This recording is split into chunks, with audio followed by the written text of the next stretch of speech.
জামাইয়ের আবদারে পৌষ সংক্রান্তিতে এই প্রথম নিজে হাতে এতগুলো পিঠা বানালাম। কি কি পিঠা বানালাম সব নিয়ে থাকছে আমার আজকের blog. So hello everyone, welcome my new blog. আশা করি সবাই অনেক ভালো আছেন, আমিও তো ভালো আছি। তো এখানে আমি তেলের পিঠা বানানোর জন্য চিনি আর গুড়ের আলাদা দুটো ব্যাটার তৈরি করে নিয়েছি। প্রথমে আমি চিনির যে ব্যাটারটা সেইটা দিয়ে দিলাম, দেখবো পিঠেগুলো কেমন হয়। তো প্রথমে যেটা ট্রাই করলাম, দেখলাম পিঠাটা অনেক সুন্দর ফুলেছে। তো আমি মূলত ব্যাটার তৈরি করতে গেলে চালের গুঁড়ি দিয়ে 2 কাপ আর আটা দিয়ে 1 কাপ, এতে কিন্তু পিঠাগুলো অনেক ফলে আর অনেক সফট হয়। তো প্রথম পিঠাটা ভেজে নেওয়ার পরপর আমি 2টা 3টা করে দিয়ে সবগুলো পিঠা ভেজে নিলাম। এখন মূলত গুড়ের পিঠাটা ভেজে নিব, দেখি এটা কেমন হয়। প্রথমে একটা দিয়ে দিলাম, তো দেখলাম যে এই পিঠাটাও অনেক সুন্দর ফুলছে।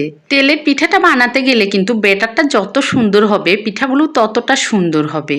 তো প্রথমে একটা দিয়ে ট্রাই করলাম, দেখলাম পিঠাটা অনেক সুন্দর ফুললো। তাই পরপর আমি 2টা 3টা করে দিয়ে একদম ভেজে তুলে নিলাম, কারণ একটা একটা করে ভাজতে গেলে অনেকটা বেশি সময় লেগে যায়। তেল পিঠাগুলো আমার খুব সুন্দরভাবে ভাজা হয়ে গেছে। এখন আমি পাটিসাপটা বানাবো, এর জন্য পাটিসাপটার ভিতরের যে পুরটা সেটা তৈরি করে নিচ্ছি। তো আমি পাটিসাপটা বানাবো মূলত নারকেল দিয়ে। তো নারকেলের মধ্যে পরিমাণ মতো চিনি দিয়ে দিচ্ছি আর দিয়ে দিব গুঁড়া দুধ। গুঁড়া দুধটা যতটা পরিমাণ বেশি দিবেন পুরটা ততটা বেশি টেস্টি হবে, পিঠাটা খেতে ততই মজা লাগবে। নারকেলের মধ্যে পরিমাণ মতো চিনি আর গুঁড়ো দুধ দিয়ে এটা সুন্দরভাবে হাত দিয়ে মেখে কিছু সময়ের জন্য সুন্দরভাবে ভেজে নিচ্ছি। আর যখন আঠালো হয়ে যাবে পুরটা তখন এটাকে নামিয়ে নিব। তো আমার পাটিসাপটা পুরটা রেডি হয়ে গেছে। আমি আগে থেকে মূলত পাটিসাপটা পিঠা বানানোর জন্য যে ব্যাটারটা সেটাও তৈরি করে রাখছিলাম। আমি কিন্তু পাটিসাপটা ব্যাটারটা তৈরি করি সবসময় চালের গুঁড়ি দিয়ে অর্ধেক আর আটা দিয়ে অর্ধেক। এতে কিন্তু পাটিসাপটা পিঠাটা অনেক সফট হয় আর খেতেও অনেক মজা লাগে। তো প্রথমে আমি একটা পিঠার জন্য দিয়ে দিয়েছি এখানে কড়াইয়ের মধ্যে, দেখতে পাচ্ছেন অনেকটা সুন্দর হয়েছে। তো এর মধ্যে আমি পুরটা দিয়ে দিলাম, চামচ দিয়ে মূলত তোলা যাবে না, এটা অনেকটা আঠালো হয়েছিল তাই আমি হাত দিয়ে দিলাম আর সুন্দর করে পিঠাটা ভাজ করে নিচ্ছি। তো প্রথম পিঠাটাই আমার অনেক সুন্দর হয়েছে। পিঠাটা ভাজ করার পর এপাশ ওপাশ ঘুরিয়ে জাস্ট কয়েক সেকেন্ড ভেজে নিলাম, ভেজে তুলে নিলাম। পরপর আমি সবগুলো পিঠা পারফেক্টভাবে তৈরি করেছি।